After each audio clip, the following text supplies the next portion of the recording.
Good morning. Welcome to the discussion on Towards Successful Transitions, Economic Recovery and Democratic Renewal in the Asian Context, a discussion hosted by the Center for International Private Enterprise, or CIPE, and the Free Enterprise and Democracy Network. I am Kim Betcher, Director of Policy and Program Learning at the Center, or CIPE as we call it. I also have the role of managing the Secretariat of the Free Enterprise and Democracy Network, or FEDN as we call it. It's great to see a few names present who participated in the earlier portions of our global conference. And I am the only one in this discussion who's actually in Washington, D.C. in the evening. I'm behind you. I always enjoy looking to Asia to see a little bit of the future.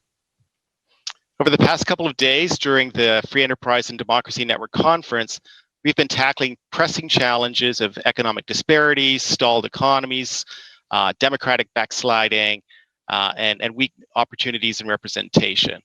We've been trying not only to diagnose the problems and envision desirable futures, but to find and learn ways to navigate to a better future. To this end, we've been tapping the combined wisdom of members of our Free Enterprise and Democracy Network, a couple of whom are present with us right now, and a couple of very special guests bringing their expertise. CIPE has a very distinctive mission, those of you who follow the Manila program, of working to promote democracy at the intersection of private enterprise and economic development. We have two parent organizations. One is the United States Chamber of Commerce, and the other is the National Endowment for Democracy.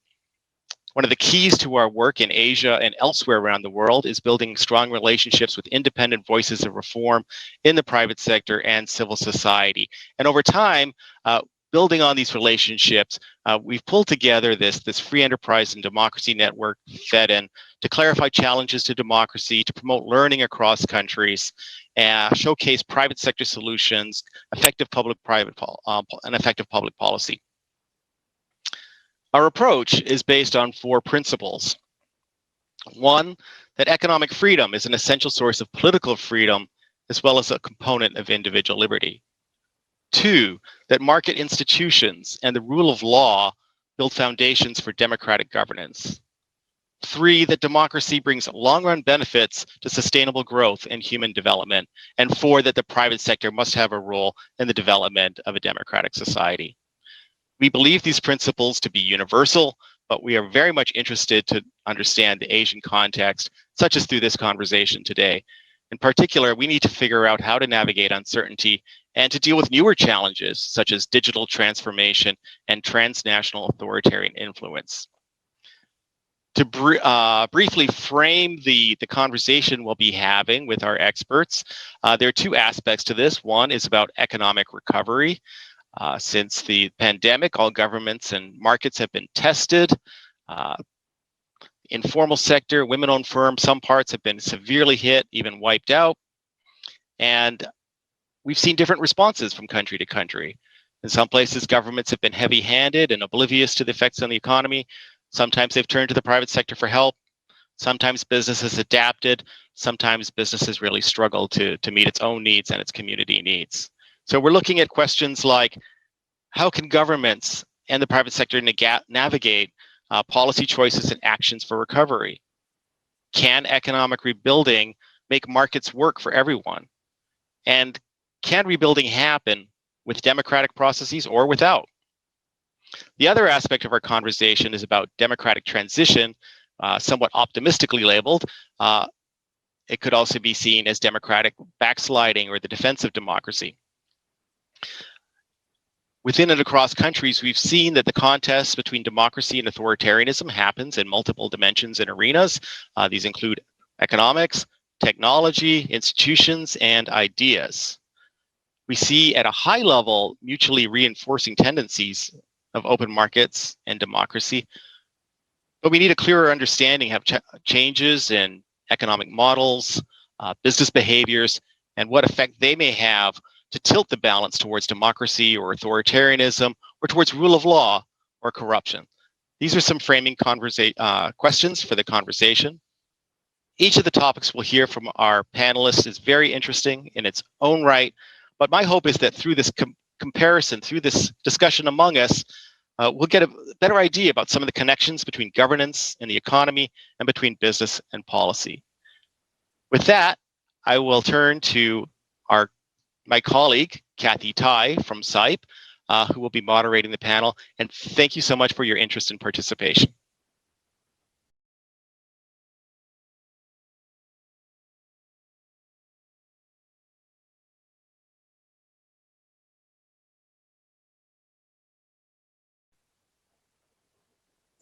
Good morning, Asia, and good evening for people who are still awake. Greeting from Center for International Private Enterprise. I'm Kathy Tai, Deputy Director for the Asia and Pacific Program. Welcome to the Asia Forum. This is part of the Free Enterprise and Democracy Network Conference. The theme for the inaugural conference is about economic recovery and democratic renewal, as Kim pointed out in his opening remarks. Over the past 2 days, his team orchestrated this wonderful virtual event for everyone to get together, pulling experts from across the world to discuss these important matters.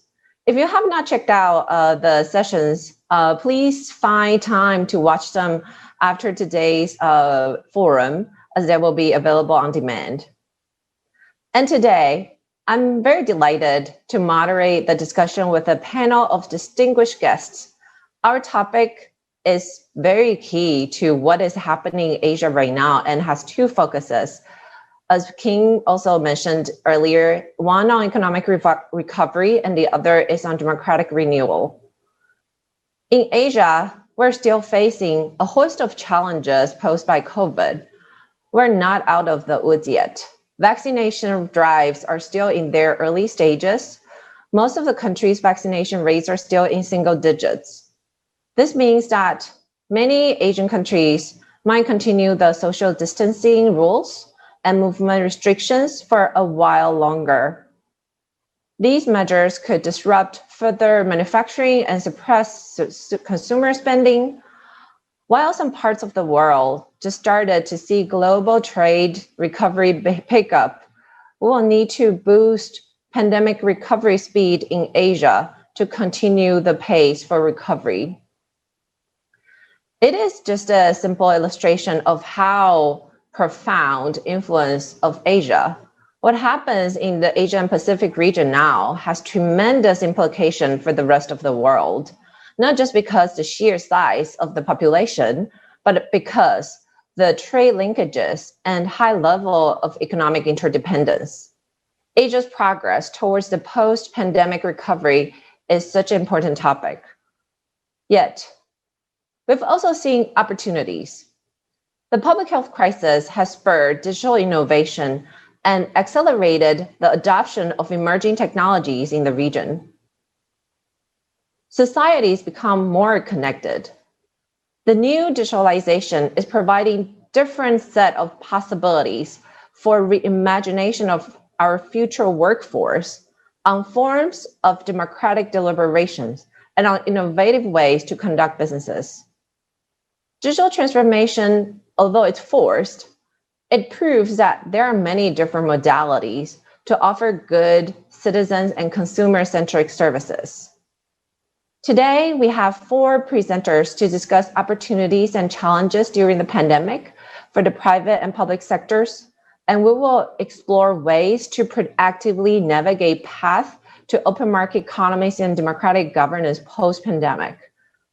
The first speaker will share examples on how private sector has demonstrated resilience and proactively prepare for post-pandemic economic recovery. The second speaker will talk about digital transformation as a tool for economic recovery and democratic renewal. The third speaker will share her insights on corruption and governance challenges in the aftermath of COVID-19. The fourth speaker will talk about lessons on democratic renewal, as well as what is needed to rebuild citizens' trust in democracy that meets the current needs. Each speaker will have about 8 minutes to share their observations and analysis. The presentations will be followed by questions prepared by me as part of the panel discussion. And after that, we'll have about 20 minutes Q&A with the audience. So if you'd like to ask a question, please use the Q&A box on the right of your screen. These questions then can be upvoted by other attendees. So popular questions will move to the top of the list. And finally, CIPE's country director for the Philippines, Ryan Evangelista, will give closing remarks. Now, I will go ahead to introduce our speakers in the order of their presentations. First, we have Bill Luz, who is the Chief Resilience Officer and an advisor of the Philippine Disaster Resilience Foundation, PDRF. It is the country's major private sector coordinator for disaster risk reduction management. He's an associate director at Ayala Corporation, a holding company of one of the oldest and largest business groups in the Philippines.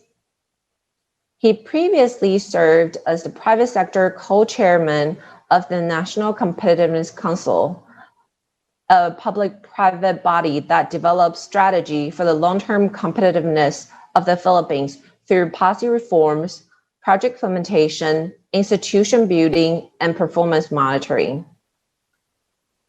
Second, we'll have Rainer, who is the co-founder and executive director of the Center for Indonesian Policy Studies, Indonesia.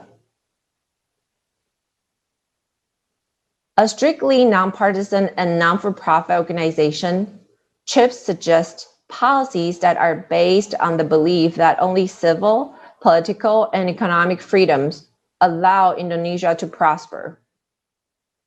Rainer is also a founder and managing director of CIPE Solutions, a Singapore-based training and consulting firm that provides strategic consulting, public policy consulting services, leadership training, organizational development, and other services. Third, we have Cynthia Gabriel. She's the vice chair of the UN Convention Against Corruption Coalition, which comprises of 400 organizations worldwide. Ms. Gabriel has led major anti-corruption efforts in Malaysia. She also co-founded the Asia Forum for Human Rights and Development. It's a human rights network. She also was the head for the Center to Combat Corruption and Cronyism, C4 Center, for a long time. Her anti-corruption work has been recognized on both the international and national level. In June 2021, she was invited by the President of the UN General Assembly to address member states at their special session against corruption. Last but not least, Dr. Magnol, who is the Senior Fellow and Founding Director of the Jesse Roberto Institute of Governance at De La Salle University, where he previously served as chair of the Political Science Department and director of the Social Development Research Center. Dr. Magnol has served in leadership positions in professional organizations and policy advisory bodies, including head of the Commission on Higher Education, Technical Panel in Political Science, president of the Philippine Political Science Association, president of the Local Governance Training. He also is a member of the National Steering Committee of the Open Government Partnership in the Philippines and United Nations Convention Against Corruption Government Panel of Experts, Office of the Ombudsman. Without further ado, I will now turn to the speakers, starting with Bill Luz. Bill, now the floor is yours.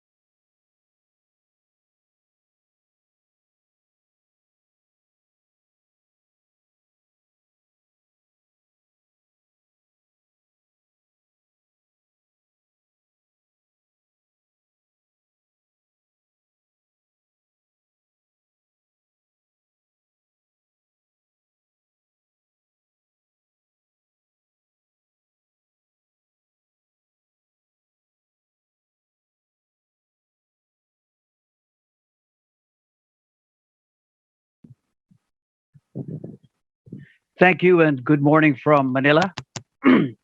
Having worked with CIPE more than 2 decades ago in my days at Makati Business Club, it's a pleasure to be back to working together with CIPE on this joint on this conference.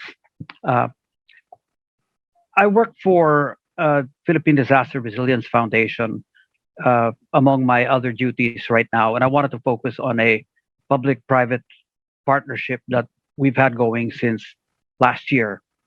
In the Philippine context, we have long been believers that the private sector plays an essential role in development efforts, and that our particular model, one of many models we like, is that of a public private partnership. And in the context of the COVID-19 pandemic, we saw this as an important way, a critical way of accelerating recovery efforts from both an ongoing public health crisis and a social and economic crisis. So I'll illustrate this with just a few projects we did from among many within Task Force T3. This task force was created last year. Uh, task Force T3 stood for Test, Trace, and Treat.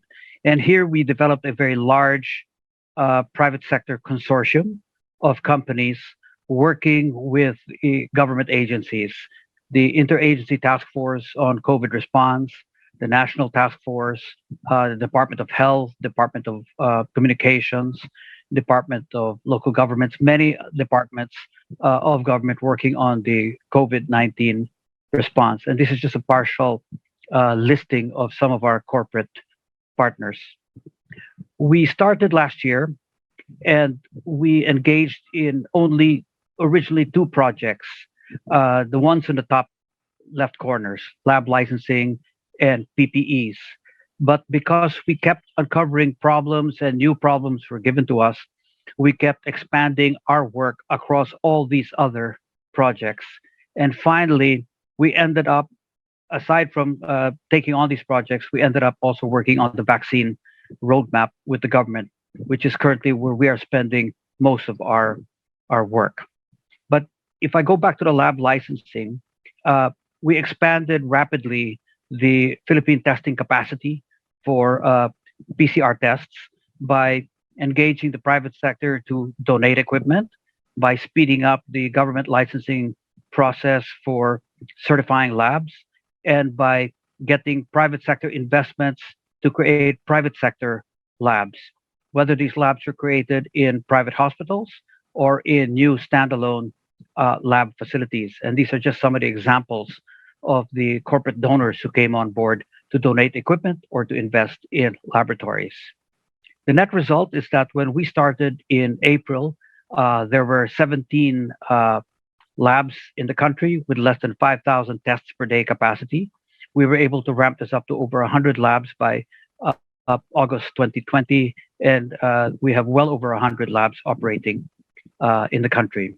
We jumped in 5 weeks from under 5,000 tests per day to 34,000 tests per day in our first month of operations, a target that has set for us by the government, and we met that challenge. And we have ramped this up to over 100,000 testing capacity per day as a result of a public-private partnership. We also invested heavily in quarantine centers to take on mild asymptomatic patients so that our hospitals would not get crowded. These were built by private companies in partnership with the national government and with city governments. And I'll show you just a couple of examples of what was built as isolation or quarantine centers. And then finally, today, the work that takes up most of our time is working with the government on the vaccine rollout program. We consulted manufacturers worldwide, we consulted local experts, we worked with the government, and we helped the government put together its vaccine plans. We focused on 5 of the 6 items: the commercial procurement, logistics and distribution, technology, communications, those first 4. We took a look at long-term manufacturing, but put that on the back burner for the moment. And funding requirements came mostly from government, but even here, the private sector was eventually able to help.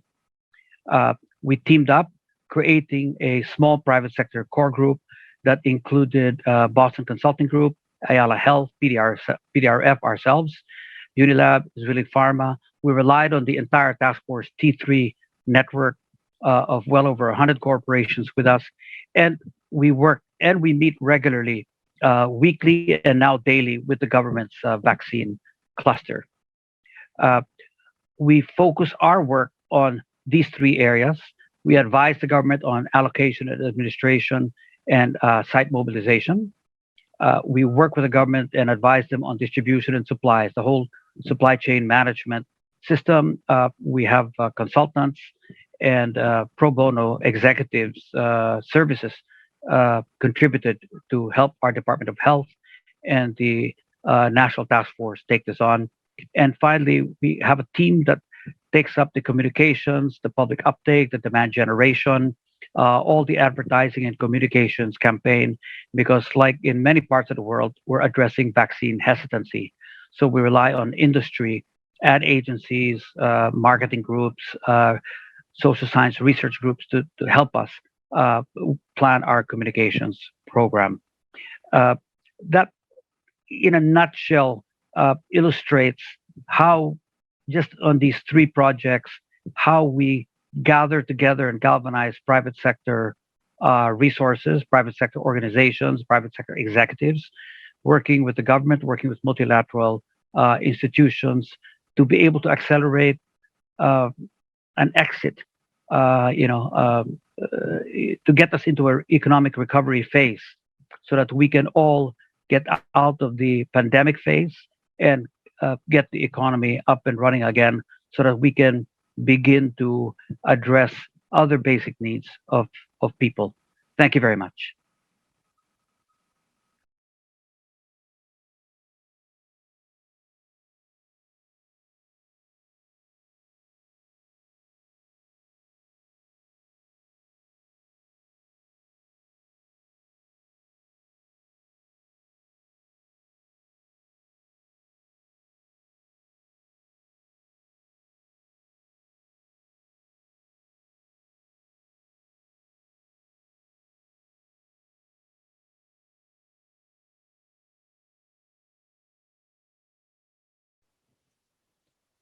A very good morning to everyone in Asia. Good evening to those in the United States. It's a great pleasure to be here. Thank you so much for CIPE to invite me to this discussion this morning.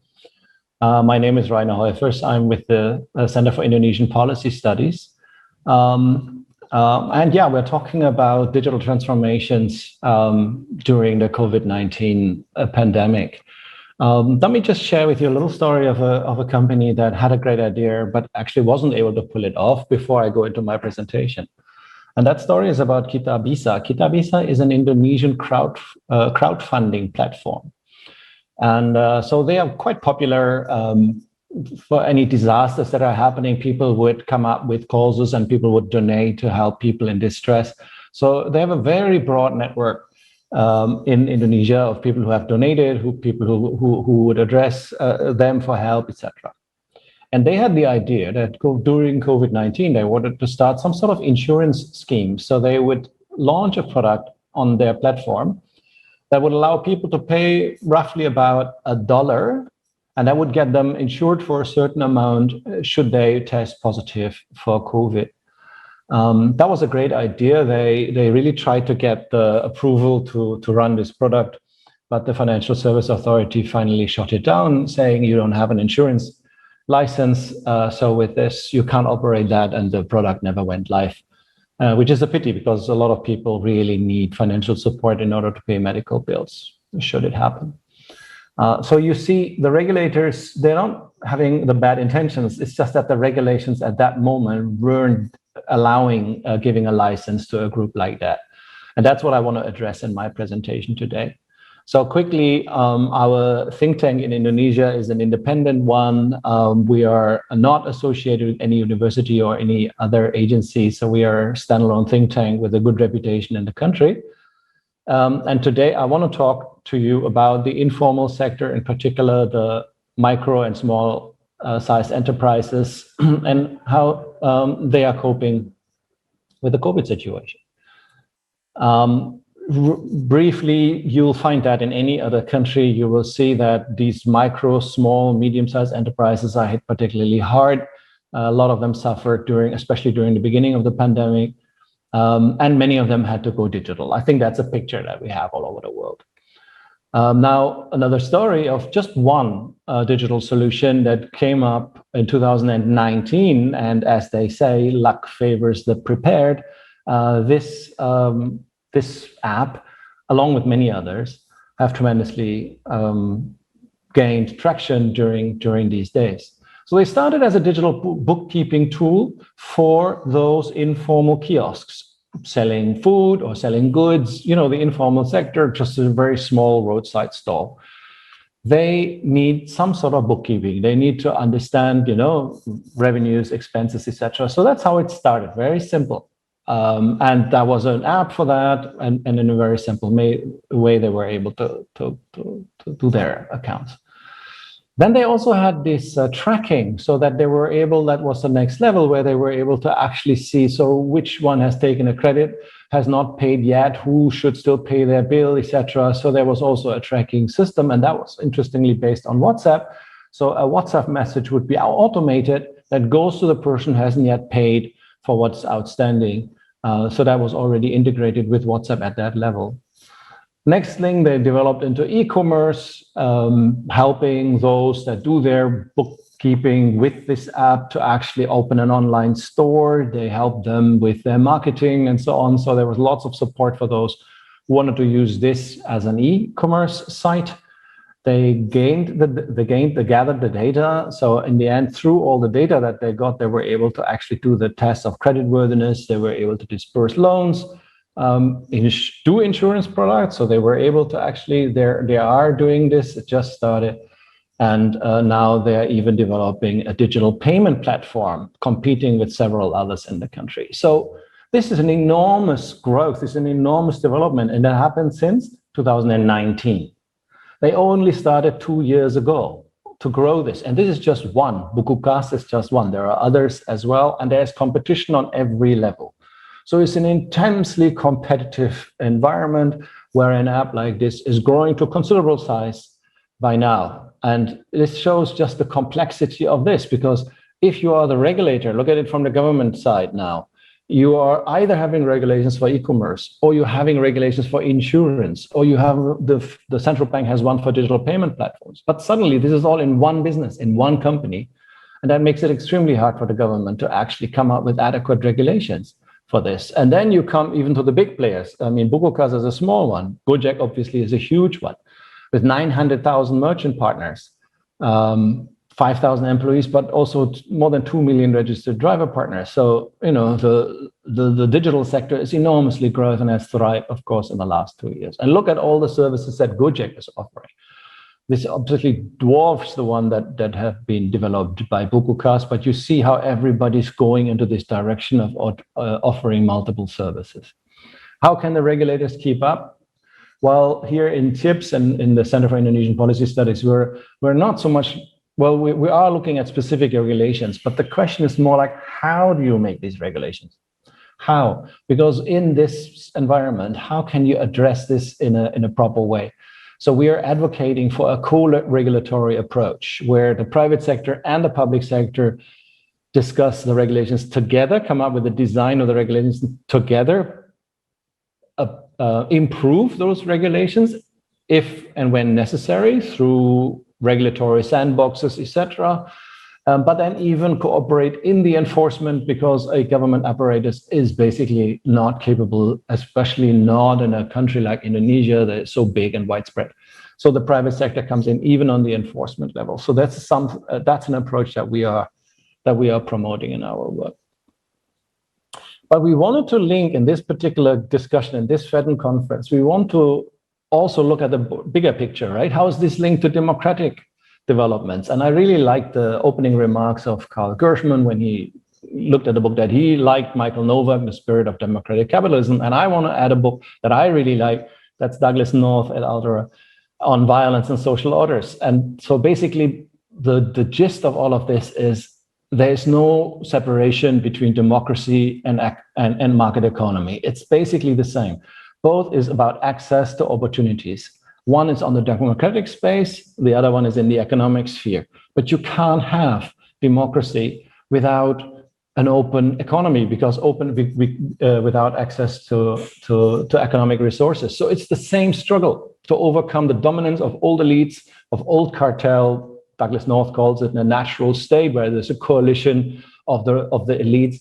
You need to break this up in order to give a wider access to democratic and economic opportunities. And so the struggle to keep the digital economy open is the same struggle to keep the democratic opportunities open.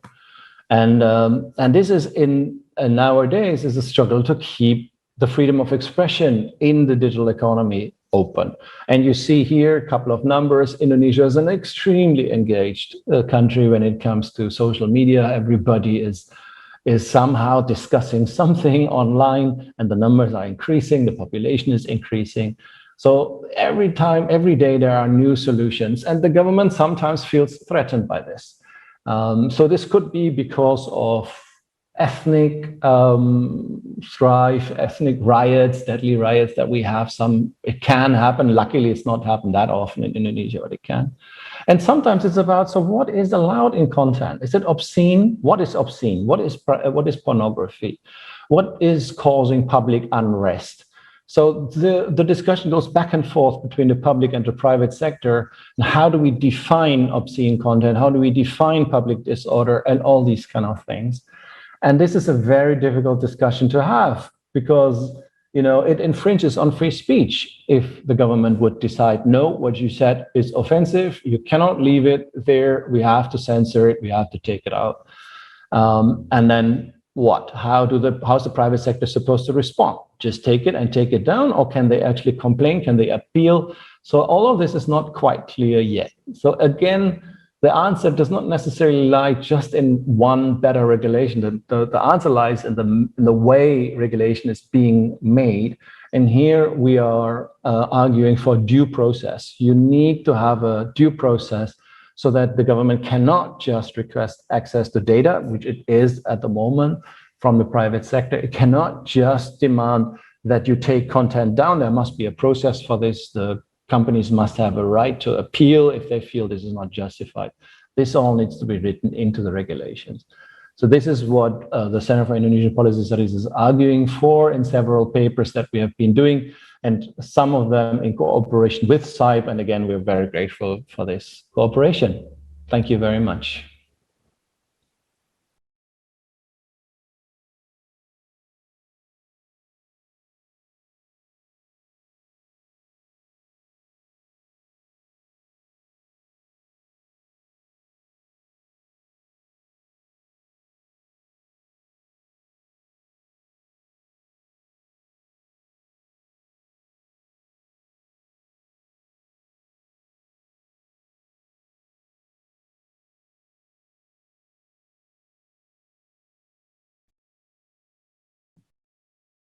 Good morning, everyone. Good morning from Kuala Lumpur, Malaysia. It's morning here and night in Washington, D.C.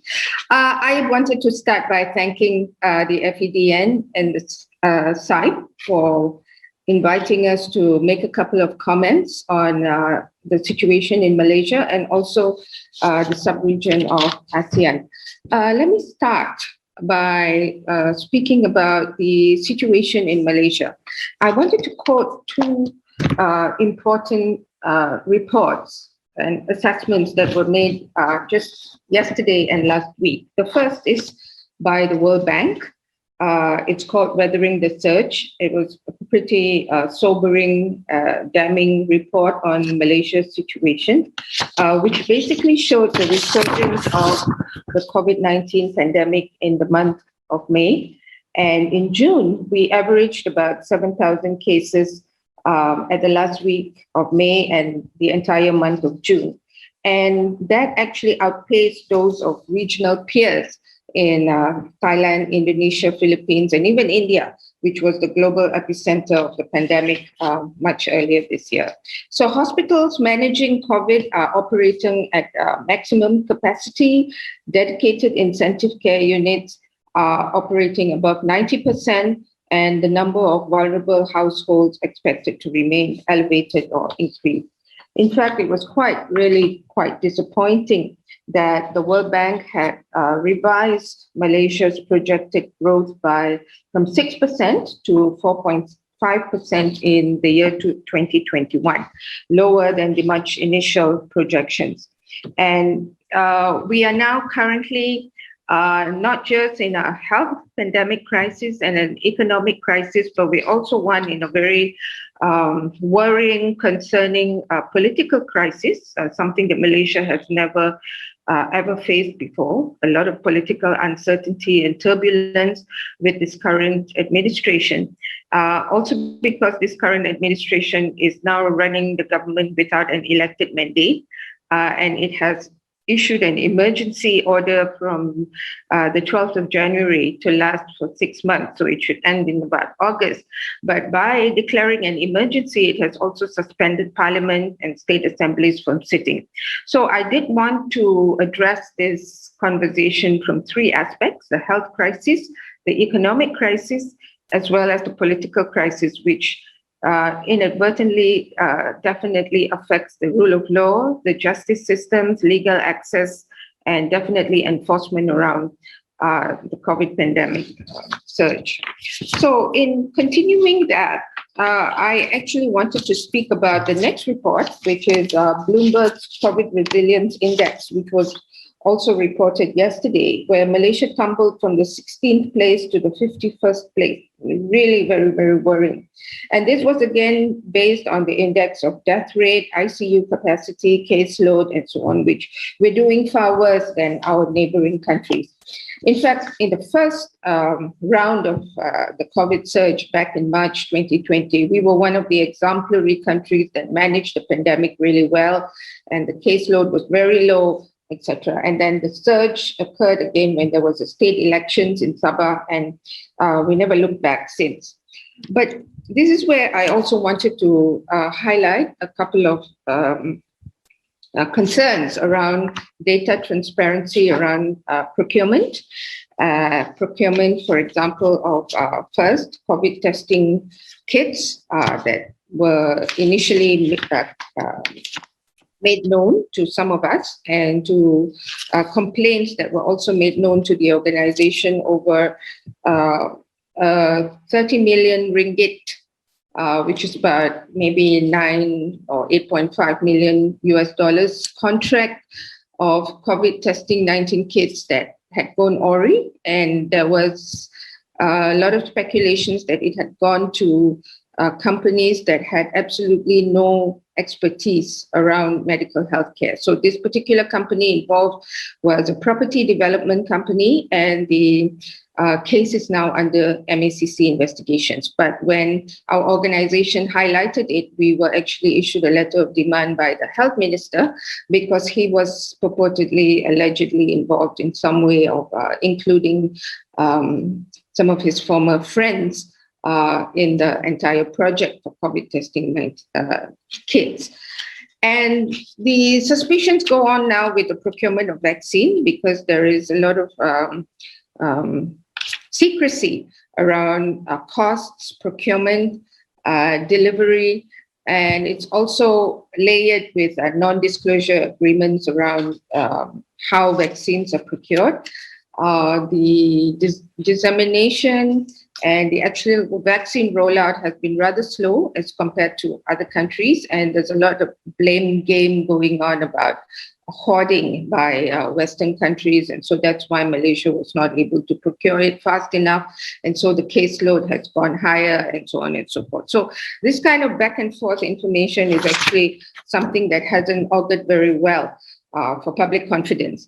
Now, the other issue is the administration around enforcement of SOPs. There's been a lot of double standard enforcement around issuing fines for violating standard operation procedures and so on, while the people in power, ministers and well-known celebrities seem to be able to get off without being penalized. Just yesterday, a minister was dining in a restaurant, which is actually banned currently in Malaysia under the movement control order. There's no accountability culture here to resign, to say sorry, and so on, unlike what we just witnessed in the United Kingdom, where the Minister of Health resigned because he had violated the standard operation procedures there. So it's just business as usual here for the people in power, but much of it is felt around by the public. But in the last few points that I wanted to raise in the time that I have was how the SMEs have been severely impacted.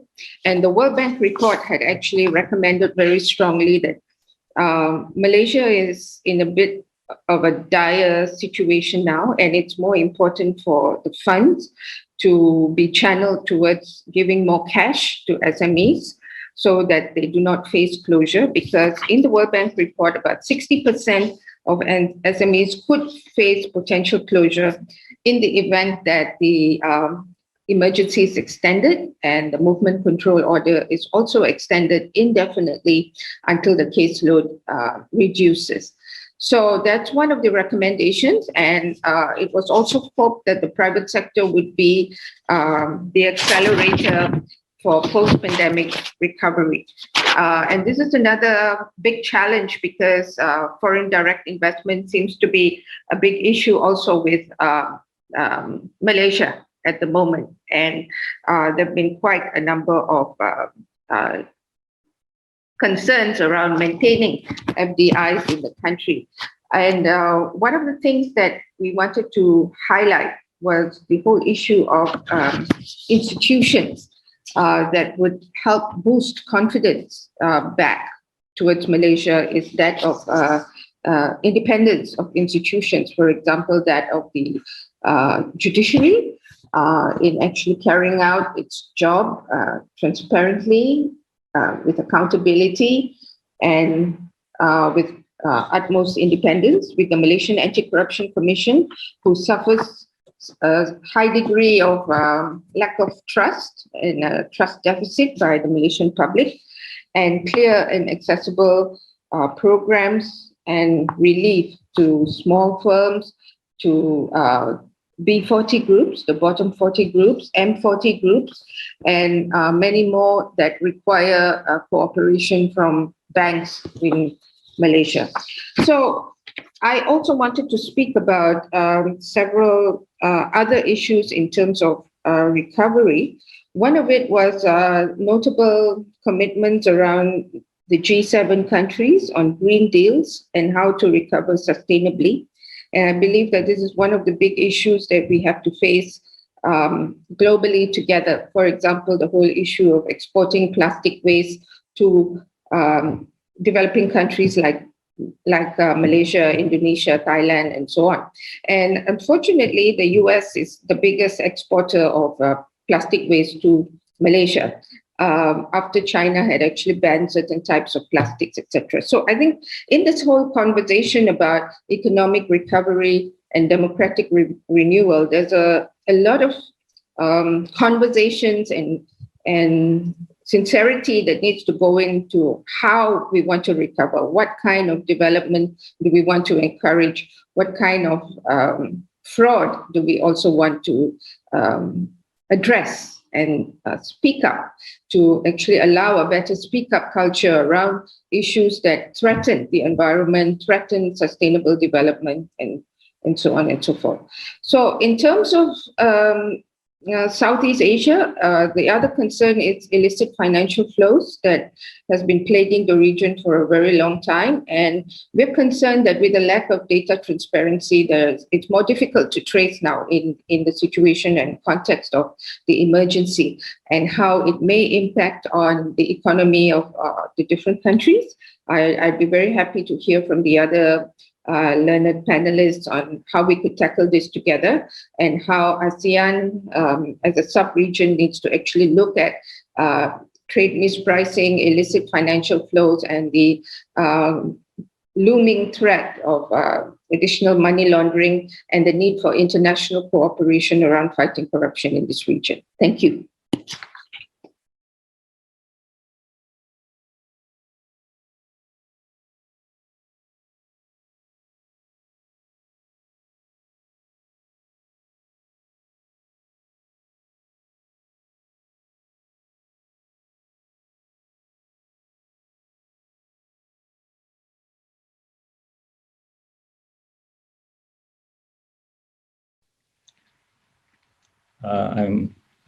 I'm happy to be here in this side panel. I'm Dr. Francisco Magno from De La Salle University. My discussion would focus on how public participation and transparency mechanisms can contribute towards rebuilding citizen trust in democracy. In the context of the COVID-19 pandemic, there is the propensity to use emergency modes of decision-making. So it is very important to really focus on how democratic processes can be defended, and in the post-COVID-19 crisis, it can be renewed. Of course, there are good policies on paper. The challenge, of course, certainly is how to make this work on the ground. Prior to the pandemic, there has been the rise of authoritarian populism in many places. And that holds true as well in the Philippines. Under the Philippine Constitution and the local government code, the participation of citizen organizations and the private sector in governance and public expenditure management is recognized. In the regional development councils, 2.5% of the seats are occupied by representatives from private sector and non-government organizations. The regional development councils review and endorse to the national government the annual budgets of regional offices of national agencies, state colleges and universities, and special development authorities, as well as coordinate the monitoring and evaluation of development projects under these government units. These processes also allow NGO representatives to take part and provide inputs in the monitoring and implementation of the annual budget. There are also local development councils at the city, provincial, and municipal levels, where at least 25% of the seats are taken by representatives from the private sector and citizen or civil society organizations. In many cities, local chambers of commerce and industry representatives participate in the deliberation of city development councils. So in the Philippine context, there is the participation of the private sector and civil society organizations in various local planning and decision-making bodies, and that is supported by law. So even as I mentioned that there is a propensity to use emergency types of decision-making that lead to shortcuts and ad hoc policies, the Philippine Constitution remains, and the laws that provide for participatory processes are still existing. So it's a kind of contestation for the democratic space.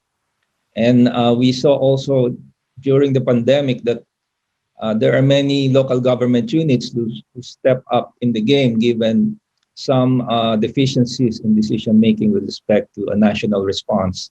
So we also saw the rise of young local chief executives, mayors in major cities in the country who have exerted efforts and also encourage participation in decision-making towards coming up with effective and efficient COVID-19 response. So the participatory mechanisms are still available, but as I mentioned, it has to be fought for. And this is the context where Populism is very much in the context of all these processes. So there is this whole tendency to appropriate participation by leaders who are very personality oriented, who would claim participation on the basis of personality oriented politics. But therefore, it's very important to continue pushing for the institutionalization and the deepening of the democratic and participatory processes. In the ladder of participation, engagement of citizens can range from tokenism to meaningful participation. And this holds true also for the local development councils that I've been talking about. Therefore, there is a need to invest in putting power behind the seat on the table so that even if you say the private sector and non-government organizations are in the table, they are able to really pursue interests that emanate from citizen voices. So there are transparency mechanisms as well. There is a full disclosure policy embodied in the local government code as well as in many other laws in the Philippines. The challenge is how to make it work.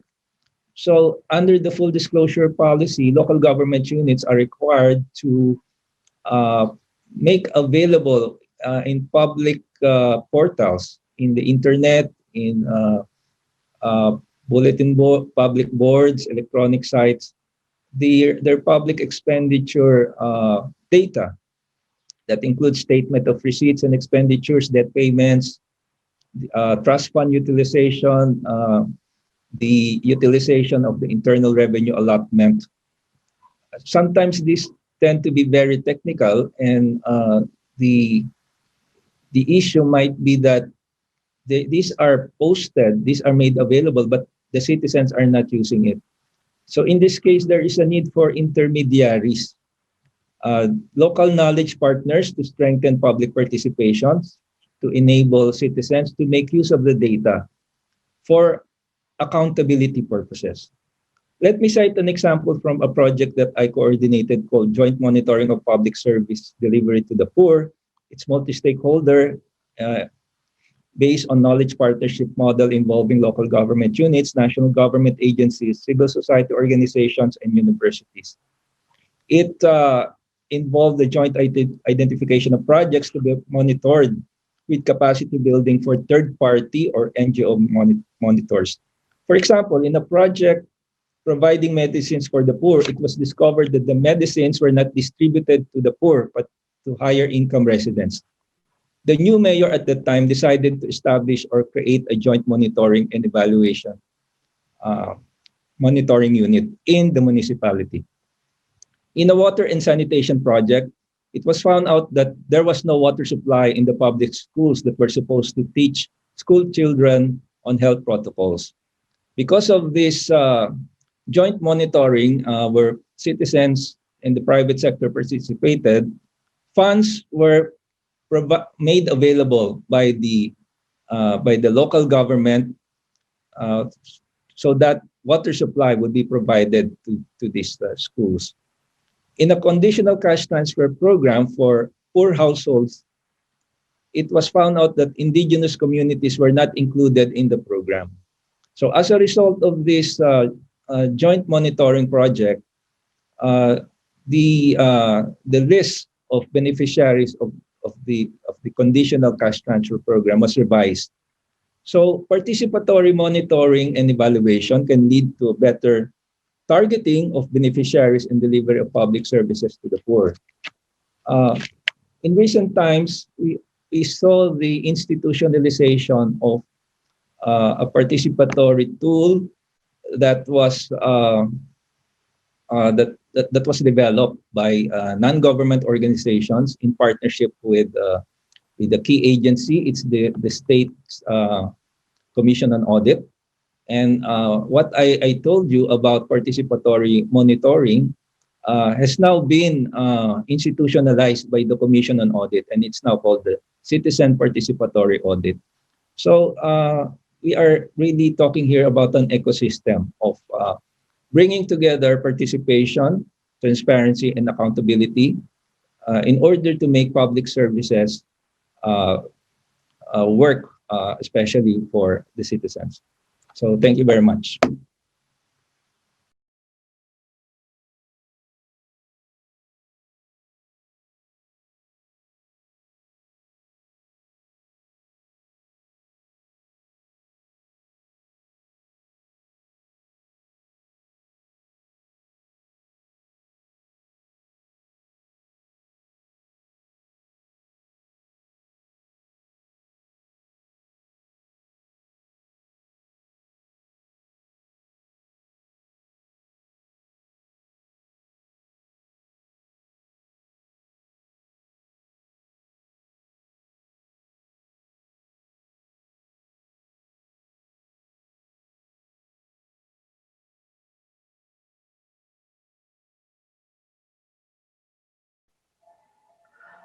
That was great series of presentations by all the speakers. I've learned a lot, and I hope you do too.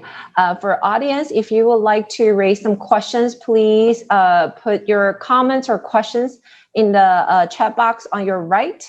So I now will take the liberty as the moderator and then ask 2 rounds of questions, and then we'll open up the floor for the audience. So I will start by asking Bill. Bill, you have discussed and shared great examples how public and private sector can come together and to collaborate. And you gave examples of the task force, T3. So I'm currently based in Taiwan, and in Taiwan, we actually cited the Philippines private sector's proactive participation on the vaccine procurement and on the testing, all the great examples you cited. And then and people wanted to kind of use that as an inspiration and then to try to do more from the private sector side. So I'm wondering, can you share how the public and private sector, how did they come together? So what was the dynamic there, and who takes the initiative in the first place to start the conversation and then have these kind of great collaboration? Okay, well, back last March, after the WHO declared the state of global pandemic, about a week later, the Philippines also declared its own economic, lockdown, a quarantine and lockdown. So the private sector got together immediately, and our first reflex, we did not know enough about the extent of the public sector, public health crisis we were facing. We didn't know enough. We are not public health specialists, though we have some health businesses with us. So we focused first on addressing a hunger issue, because we felt that if people could not go to work for what we thought was going to be a month or 2 months, we needed to have put some food on the table. So we gathered a very large network of companies, about 280 companies, to put in contributions. We work with the Catholic Church, with NGOs, and eventually we reached 2.3, 2.4 million families, about 14 million people across the metropolitan area. And so that's how it started, this whole cooperation. But at the same time, after about a month into the pandemic, the government was also saying, look, we've got to be able to figure out a way to open up the economy. And the government said, can we work together? How can we figure out a way to open up the economy? We said, what needs to be done? And they said, well, first is that we need to have more testing. When we agreed, because we had been clamoring for more testing. So we said, we've got to get the right tests, and we've got to make an investment in tests. And at the time, everybody was looking at rapid test kits. And rapid test kits, of course, accuracy levels are not like RT-PCR levels. So we made a bet, an early bet was on rapid test kits, antibody rapid test kits. But later on, we realized that the real secure bet had to be on RT-PCR. So we got this task force together with the government and started working together. And we had to debottleneck the certification process But we also had to unlock a lot of investments and donations in there. And when that started, it gravitated, later on it evolved into work for how the government said, look, we need a 3-month supply of PPEs. We're running out of them too quickly. We don't need a month inventory, we need 3 months inventory. So we figured out a way to get a 3 months rolling inventory of PPEs, everything from importing them to local manufacturer. And in the case of PDRF, we even helped bring in medical grade fabric so that PPEs could be manufactured in the Philippines. So we started, working in smaller and smaller groups per project with different private sector parties, PPEs, lab supply management. We work with the hospitals to create the One Hospital Command, and things just evolved from one project to the other. We had consultants work with us. We were fortunate to have both McKinsey and Boston Consulting Group at different times work on different problems for us. And we had a lot of private sector executives, CEOs, top managements of companies, all joined together. And we developed a cadence or a rhythm. We worked daily. We started with 8 a.m. meetings, and every project had its own meeting. So we just focused on problem solving for that project. And later on, eventually we had to create maybe 10 or 12 different groups, and we would open and shut down these groups as projects were completed. And today, the biggest group working, the most active group, of course, is the vaccine side of things. But we participated wholeheartedly on the public health side. And parallel effort, we had another group called the Foundation for Economic Freedom work with the government to discuss economic policy, what to do about how do we ease up on transport.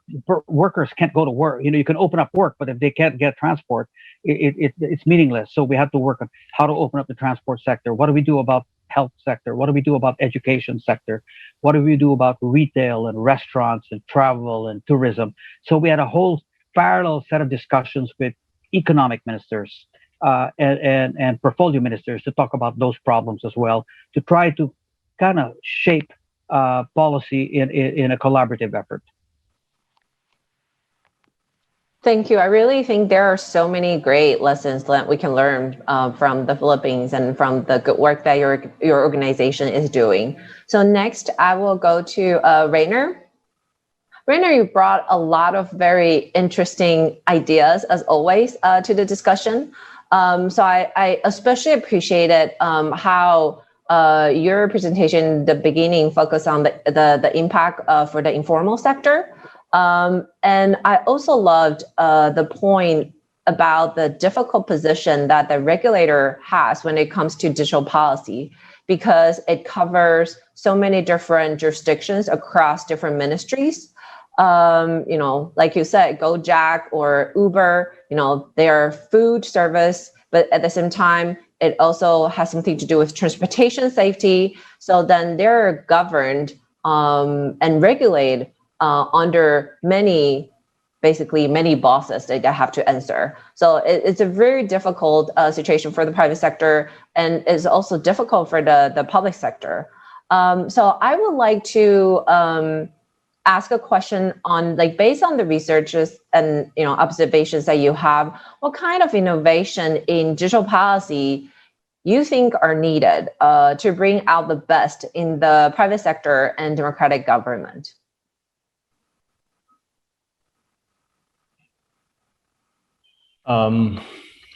That's a broad field, Kathy. You have so many different areas here. We're talking about data security, data privacy regulations. We're talking about digital consumer protection. We're talking about literacy, etc. So you could go into detail for every one of them. So that's why I also, in my presentation, I try to focus on the way these policies are crafted. And I think that's where the crux lies, I believe.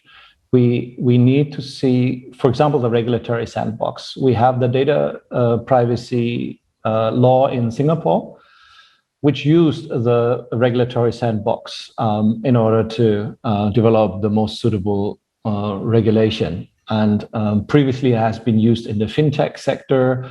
So it basically means that a company would go to the regulator and say, I have this plan. Is this covered by the existing regulations?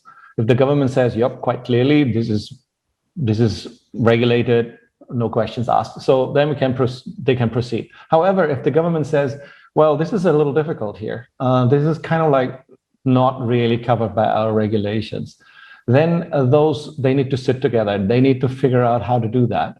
Do we need to just review the existing regulation, or do we need to even come up with new ones? And since the digital sector lives on technology, and technologies develop every second, and it's complex.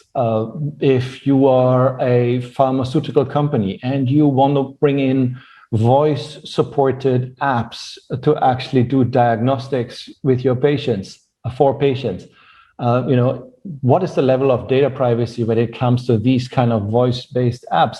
This is a very technical question, and a normal regulator would not be in the capacity to actually solve this. So you need to find a procedure where they can then meet and discuss and come up with the best solution. So, and this cannot be like set once and then we have done it. Well, this keeps changing all the time. That's why we need to have a constant process of public-private dialogue, but then also joint regulatory efforts, including, as I said, the enforcement. I believe that's really the solution here. Thank you, Rainer. I will definitely come back to you with more questions. So next we'll go to Cynthia. Cynthia, at your presentation, you talk about the health crisis, economic crisis, and political crisis that a lot of countries are facing. And in the case of Malaysia, it seems like it has worsened in the past 2 months or so. And in your presentation, you also talk about the issues of data transparency, the opacity of the vaccination procurement, and also the vaccine rollout. So you touch upon like super important accountability and transparency issues that a lot of us have kind of suffered from, and the pandemic has just kind of exacerbated the situation. So I wonder if you can talk a little bit more on especially the procurement side.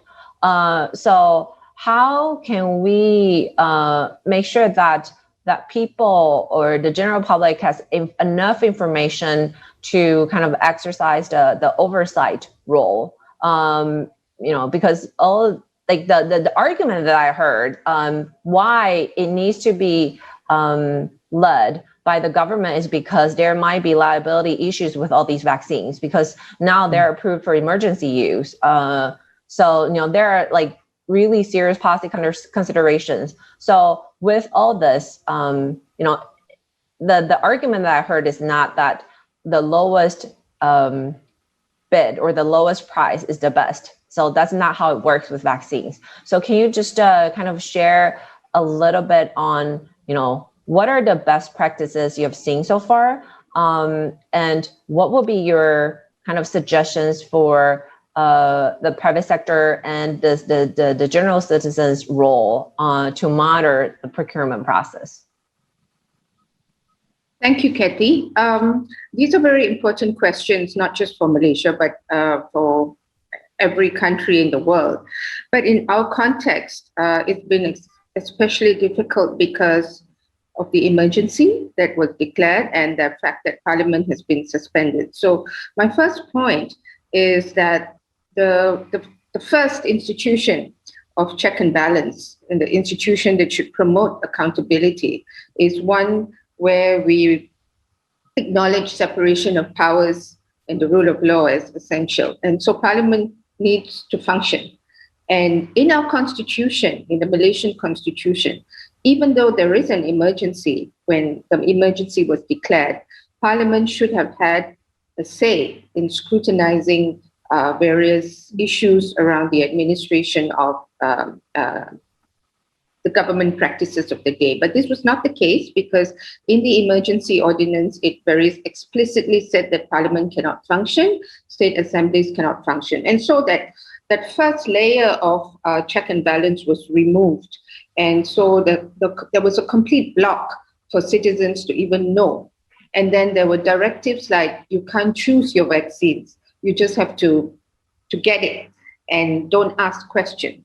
And then there was another suspicion and questionable practice where a government state-owned enterprise, which belonged to the health ministry also, it's called Pharmaniaga. It was given very large contracts to fill and finish Sinovac vaccines from China, and an over-dependence on Chinese vaccines, because China is also one of the largest lenders for Malaysia's economy, etc.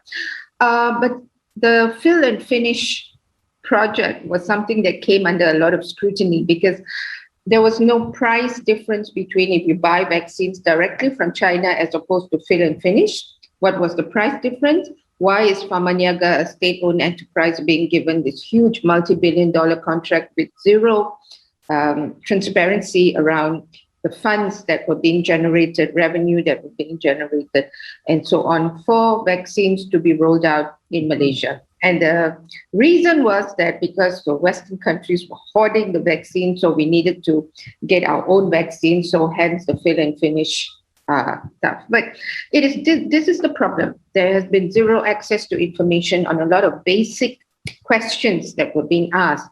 And some who asked those questions were actually dragged to the police station for questioning over a lack of trust over the government under our very archaic sedition laws that come from our colonial legacy days, etc. So it's been a very unenabling, disenabling environment, if you want to put it that way, and one that has become even more critical in the context of an emergency where checks and balances are even more important.